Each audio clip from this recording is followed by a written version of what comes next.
Oh yeah, yeah. Everything, like all the Marvel stuff they're behind on, all the X stuff they're trying to catch up for the crossovers and stuff, they just dump it. Dump it because I think 3 months worth of delayed stuff just gets dumped over 2 weeks. I think Sabretooth came out this week. That hasn't come out in like 2 months at least. But I think next week Sabretooth comes out again. You're kidding. Yeah. Yeah, so what is that one? Only like 5 or 6 of them there's going to be? Yeah, yeah. Like, they've been coming out every, like, 2 or 3 months at best? So, yeah, 4 came out. I think 4 came out this week. I think 5 is due out next week. But they, again, I guess, hey, we got to catch up. But I'll still give them credit. Because the rest of the year is events. Right. It's the gala and then the crossover. Right. And I think the gala starts next week, too, I think. Yeah. That fast. So now I got to catch up. Do you want the gala or are you just pulling it off the shelf? You know, it's. I mean, I'm going to be grabbing them all. Yeah. So, I mean, if you stash them, that's great. Otherwise, I can just grab them off the shelf like I have been. Because like I said, you know, we only have 4 books listed on your list for you. Yeah, you know, well, and I mean, because otherwise it would be like this. Right, yeah. So I can, like, I'm trying to, you know, today's a little bit of everything plus a bunch of new stuff. So yeah, and there's a couple of your writers that you like in there too. Yeah, you know?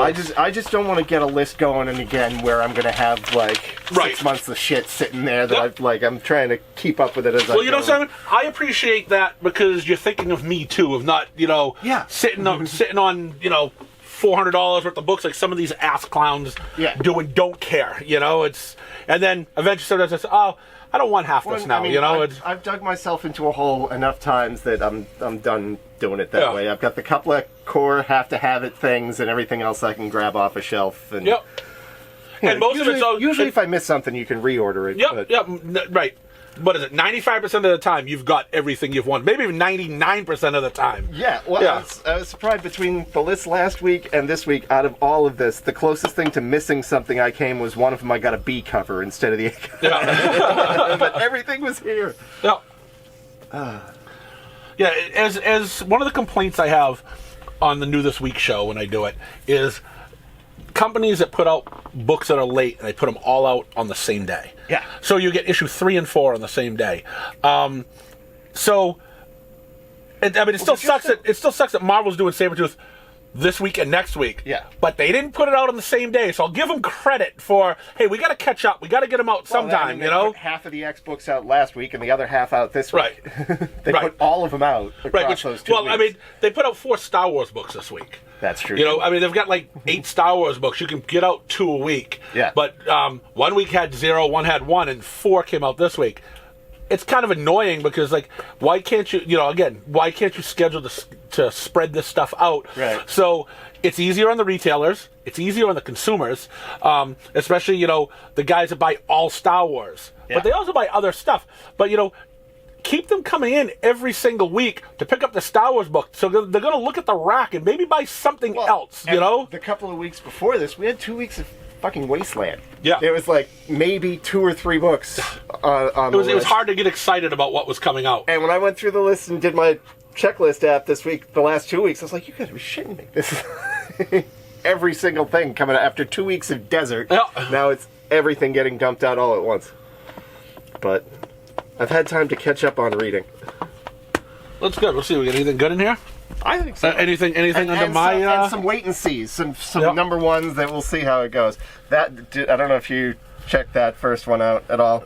I've fired DC since the pandemic. Oh, since the beginning. Yep, complete. I don't give them $1 of my money. This is Gary Whitta, the guy that wrote Rogue One and Book of Eli. Yeah. So he's mostly a screenwriter. Okay, 2 good movies though. Yeah. Yeah. So this is, I think, 8 issues it's going to be. It's just coming out for the rest of the year, and like you can totally tell it's a screenwriter. Like, just the pacing is so tight, and every scene is so tight, and the voices of each character are so clear and distinct. It's just like it reads like a screenplay. It reads like something you'd be watching. And it looks like there's some words. Yes, I like that. Yeah. Annette read 2 books that came out last night. She sat down, she was cooking dinner, and she was cooking, she'll sit down in the kitchen and she'll read while she's cooking. Yeah. She came back and said, I need another book. And I go, you just left. She goes, this book had maybe 10 words in the whole book. Yeah. So she sat down again. 5 minutes later, I need another book. What happened? She goes, there was a little more than that, but not much. You know, So it's good to see that there's at least words in the book. Going to be found, and Batman has to deal with it. Well, if you got to go anywhere, Batman will figure it out. Hopefully. Yeah. You'd think. Smartest man on Earth. Supposed to be. Yeah. We don't need to talk about that book. We did a video. We did a JR Jr. aside, what do you think so far? Well, I only read issue 1. Me and Corey actually did a review on it. Yeah. With JR Jr. aside, I gave it about a 7. Yeah. Yeah. The first issue. There's some really good potential to it. It's got some of my stuff that I like. I like when they do the crime stuff. You know, when you get the hammerheads and Tombstone and whatnot. But I gave it a 7. I bet you if it's a possibility that if it was another artist, I could have given it a higher number because I gave the artwork a 3. Yeah. But it still took so much away from the story for me that I think it probably could have been a better story with a different artist. But I've enjoyed it. It's been a while since I've read Spider-Man, and similar thing, like jumping back into like the core Batman book right now. I'm like, I have no idea what's going on, or who's alive or dead, or where the status quo is. And with this, it's the same thing, only then I find out, like, no, nobody knows. They just started over in a weird place. Like, okay, great. Then. I opened up because, I looked at the last issue of the Spider-Man and come up to this one. It's like, this makes no sense, which is okay. Like, the status quo on things changes so much that I have no idea what's going on. Thank you. Have a good one. Yeah. Yeah, but they, after reading at the end of number 1, where they were, it says, hey, we are going to tell you you're going to find out what's going on. Yeah. But it was actually kind of like, all right, I have no idea what's going on, but the rest of the world doesn't either. And so you haven't read Spider-Man in a while. You haven't missed anything. Yep. That works. Symbol of Truth. This issue 1 was awesome. So good. Yep. And I'm glad 2 was supposed to be out a couple weeks ago, but I guess they had a printing error or something. Yeah, that's what you said and they held them all back. So, yeah, I think and Charles Soule, he puts out quality stuff too. Yeah. Nope, he's I'm in. And it was funny. Was it after the first 8 minutes there was already 1 million people? The population was already down by like 1 million or whatever. I'm surprised that was it. They're gonna have to put some restrictions in, because you figure if everybody on Earth gets a wish, there's going to be it only takes a handful of people to wish pretty much the entire planet out of existence. Oh, yeah. You have people that are going to do it by race. You have people that are going to do it by religion. You have people that are like, oh, everybody who likes Cocoa Pebbles, gone. Yeah. But, though, you also saw a dinosaur running down the street. So someone wished for a dinosaur. Somebody's going to be out there, anybody who eats meat, toast. And but then you have the counter wishes thing, like the bartender. Thanks, Coach. Thanks. If there's anything I can do for you, you just let me know, all right? Well, yeah, Sam, by the way, there is. One little thing. If you got some time later on, could you please tell me what the hell we were talking about? Having his first thought being like, I want nothing that anyone does out there to affect me, this bar, or anything in it. Yep. That's my wish. Yep. And he's just immune to the whole thing. Right. Just stay in the bar, though. Yeah. Stay in the bar. Yeah. But that was a really good book. I actually sold out today. I had like 5 number 1s on the shelf today. Right. I sold out of the rest of my number 1s. I'll have to reorder some more, but because number 2 came out and someone said, and a lot of them came in and said, I didn't get number 1 of this. Is this book any good? Yeah. It kind of came out of nowhere. Like, I didn't know it was coming until it was there. Yeah. I didn't really know about it ahead of time. I order a couple months in advance. Yeah. Right? So for I just hadn't heard of it until that week. So for me, when I was ordering it, I read the synopsis. It says, hey, this sounds really interesting. When it came out, I was like, 8 Billion Genies. What the hell was this book again? Because I ordered it 2 months ago, It's and then I just looked at it. I was just, I remember this book. I think this could be good. What was another good one lately that did you check out that Calculated Man? I have it at home. I haven't read it yet. So good. I actually brought home. I reordered it because it sold so well when it came out 2 weeks ago. To the next one. I took home one of the reorders last night because this guy is like a mob accountant who made a deal to retire that didn't go well, so he got into witness protection. But now he's been found, and he starts to take care of business himself. But he's not just an accountant. He's like Rain Man with numbers and memory, and but he's also funny and sarcastic and charming and 10 steps ahead of anybody who wants a piece of him. And so he's just constantly the smartest guy in the room, but to a whole other level. Mm-hmm. just running circles around everybody who's after him. Yeah. No, everyone that's read that so far says it was a good book. Yeah, no, that one was really good. Yeah, I liked it. I don't need to talk about this, but I think it's kind of a cool cover, though. What's up, Eric? What's happening? Chip Zdarsky right now, you have to give him a shot. I mean, this guy right now is just writing gold. Yeah. So we'll see. I don't know if Annette's read this yet. I know it was in her pile, but yeah, we'll see how this goes. Well, yeah, he's been writing some great stuff. This is weird. Exactly. Yep. You know, I like the weird stuff. Yep. Oh yeah. Hello. And She-Hulk, I don't get this. Again, I mentioned it this week. I mentioned it this week on the New This Week. Here's a book that is a D character. Could be even lower. Oh, come on. Yeah, she's not that great. I'd put her in like B, C list, maybe. And her book, I like her when she's in a book, Avengers or something, when she's in a book. But her own book is usually stupid.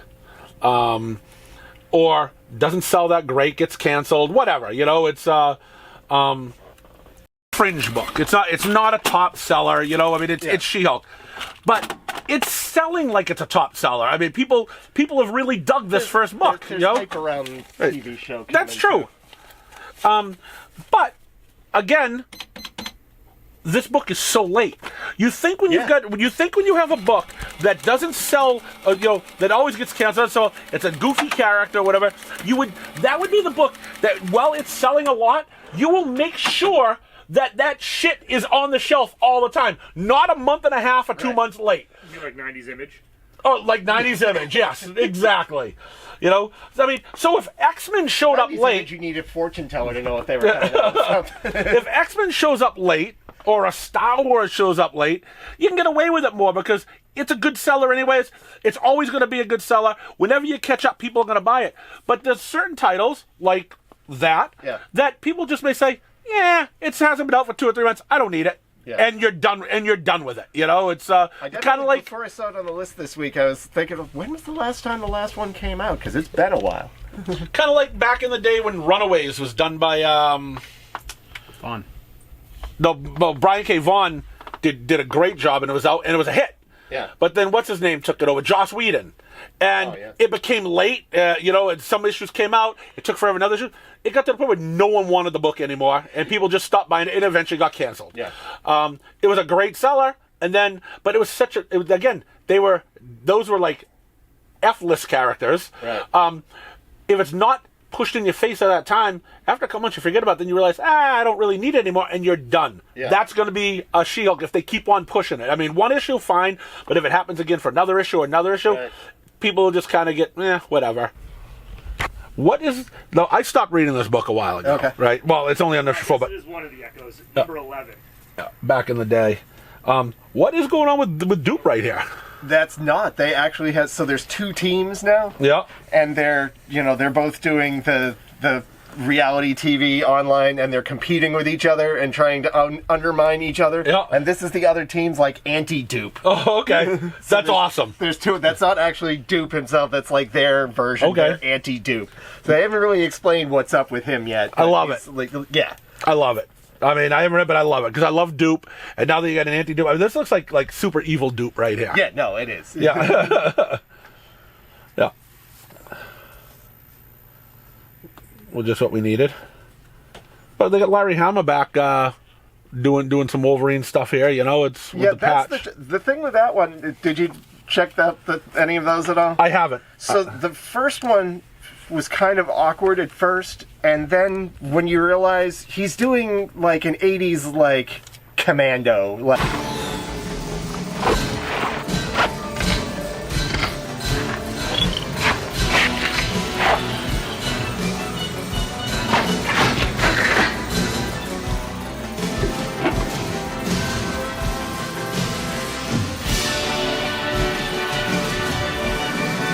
if you think like an 80s like Schwarzenegger, still like Rambo, those kinds of movies, that's the vibe he's going for, and he nails it. Okay. So if you're into that kind of thing, and like once you see, which I am, like it's a kind of hokey like 80s jungle action hero kind of thing that he's doing, then it's great. He just he takes that thing and he really nails it. It's Patch Wolverine, so it starts out with him in the bar in the white tuxedo, and like when things kick off and he goes on the mission and he's like on the helicopter, he's jumping out of the helicopter, claws out, and he's still wearing the white tuxedo.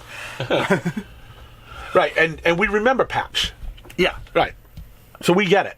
Yeah. Some other people may not get it. This is before their time, right? It's hokey as hell. But if you like those old movies and like Larry Hama's style, like those old movies, those are my teen years and stuff. Yeah, it's fantastic. We don't need to talk about that. I don't really want to talk about this, but if you have anything to say about it, I haven't read them yet. I don't have. Well, I mean, it could be the issue before. I've got nothing nice to say, so I'm not going to say anything. I've been told I'm too mean. Without Hickman hurting the cats, we'll see how it all goes. Yeah. There are a lot of that. That's going to hurt. Yeah. That is going to hurt. How'd you like the show? Did you enjoy the show or? Yeah.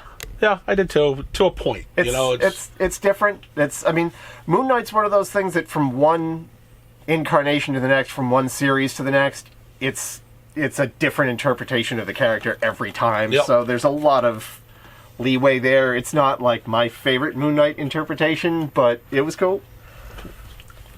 And we had a million Star Wars. Soul, too. It's he pretty much owns Star Wars at this point. This I'm looking forward to. Yes. Hopefully. Yeah. I'm a little multiverse weary at this point. Because, not just movies, but like DC, all of DC's stuff is multiverse stuff now, and Marvel's pushing multiverse stuff all over the place, so. But it's Gail Simone and it's Jessica Jones. So it's good to see Gail Simone doing something like a regular thing again too, because she is such a fantastic writer. I mean, her stuff was so good. And then she disappeared for a little while. You didn't see her. It's good. It's good to see. But I think wasn't she all these characters not in the multiverse, but in Marvel at one point? At one time or another. Supposedly, obviously she was when she was Jewel, when she was like a wannabe Avenger. Yeah, she was retro written in for that though. Yes. Yes. Yeah. Yeah. Yeah. So we'll give that one a shot. It's one of those I really want to like it. So me too. We'll see what happens. Me too. I'm a big fan of Jessica Jones. No, you said you were out of DC altogether. Yeah, altogether. That's one of the reasons I'm liking this is because it's its own self-contained thing. It's not a multiverse thing, but it's just like they're doing their little thing with Superman and Batman, and it's kind of a straightforward superhero adventure, like thing of the week, and like the way it should be. It's not super complicated. Yeah. It's you just want to read this, look at it, and get 20 minutes of some mindless entertainment, but have it be a good story. Buddy hero adventure thing. Yeah, And who doesn't love that?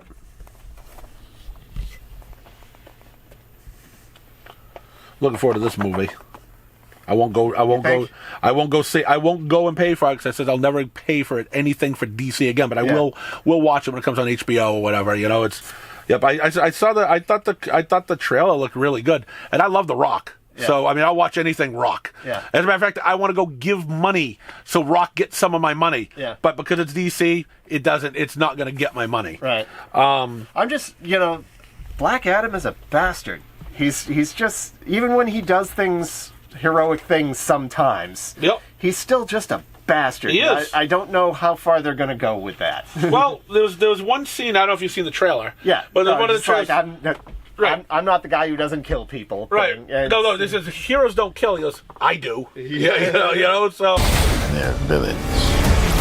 Heroes don't kill people. Well, I do. It's how far are they gonna let that go? Right. Is it gonna blow up a city or something? Or yeah. I think this is gonna be fun. I hope so. Yeah. That's another one like retro throwback. I'm there. We'll see. I thought Peter David. Yeah. So. Yeah. And I thought back in the day when they did this team, I thought it was a fun 3 or 4 issues when they did it. I haven't read this. You probably wouldn't dig it. It's like it's weird. It's like weird sci-fi MG industry commentary stuff. Dragota's stuff is just so batshit. I love it. Speaking of hype, all right, is the world coming to an end, or do you have a Wonder Man #1 on the wall for $10? The world is coming to an end because I have one on the wall. They're running right now $15 to $20. Yeah. Yeah.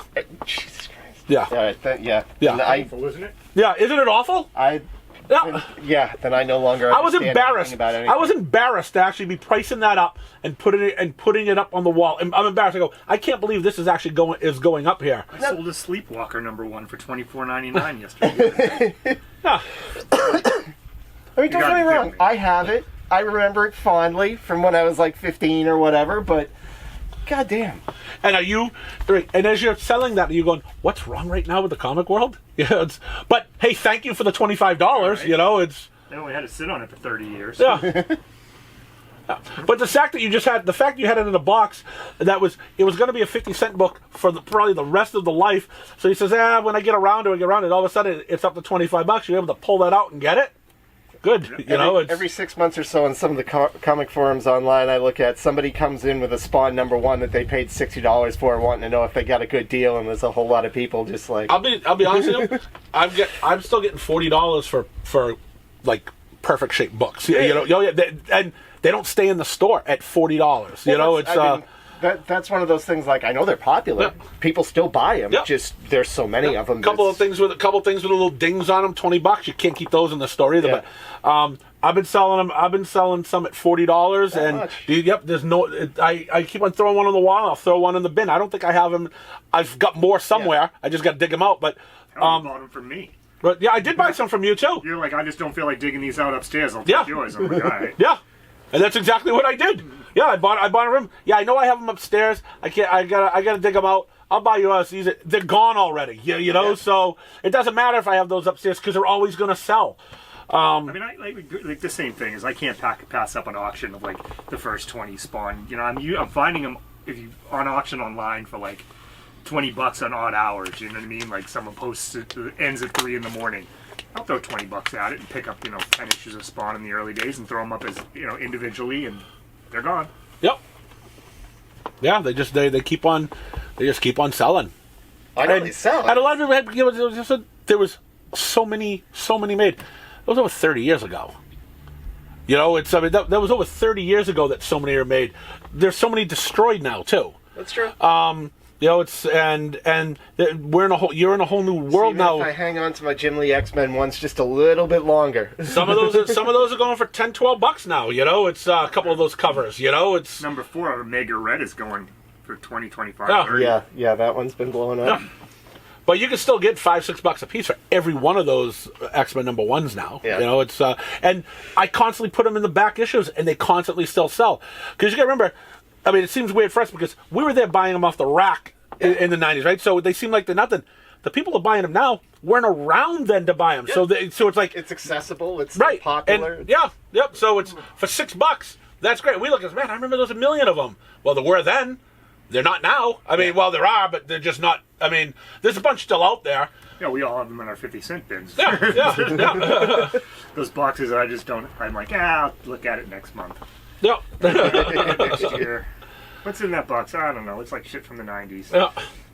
But again, we're getting to that point where that shit from the 90s is 30 years old. Right. Every time they announce a show or movie or something, some obscure character appearance on TV, next thing you know, like all the Avengers West Coast with Vision Quest stuff is suddenly an eBay favorite.